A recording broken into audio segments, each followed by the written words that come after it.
Viewers வணக்கம். இப்போது தினமும் ரசம் ஒரே மாதிரி டேஸ்ட்டாக வைக்கிறது எப்படின்னு சொல்லி கொடுக்குறேங்க. இப்போ வர தக்காளி எல்லாம் கையை போட்டு கரைக்கிறது ரொம்ப கஷ்டமாக இருக்குது இல்லைங்களா?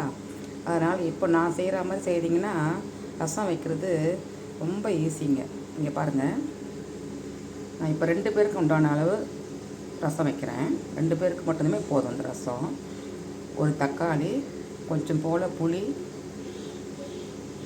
பூண்டு, மிளகு, சீரகம் வச்சுருக்கேங்க. இது எல்லாத்தையும் எடுத்து என்ன செய்யணும், ஒரு மிக்ஸி ஜாரில் போட்டுக்கோங்க.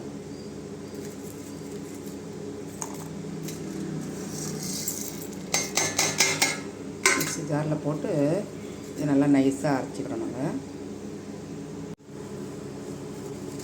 நைஸாக அரைச்சிட்டு ஒரு கிணத்துல தண்ணி ஊற்றி வச்சுட்டேங்க. இப்போ நமக்கு தேவையான அளவு உப்பு போட்டுக்கலாம்.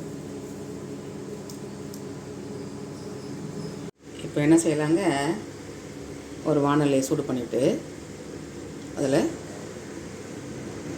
ரசத்துக்கு கொஞ்சம் எண்ணெய் கூடுதலாக இருந்தால் கொஞ்சம் நல்ல டேஸ்ட்டு வருங்க.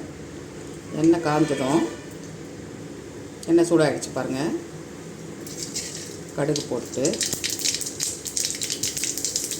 கொஞ்சம் பெருங்காயத்தூள் போட்டுட்டு, இதுக்கு காஞ்ச மிளகா கூட வேண்டாங்க, ரசம் நல்லாவே இருக்கும். காஞ்ச மிளகாவே அதில் வச்சுருக்கேன். மிளகு சீரகமே போதும். நல்லா பொரிஞ்சிருச்சுங்க. ரசத்தை ஊற்றி அதில் கொஞ்சம் கருவேப்பிலை தழவி போட்டுருங்க.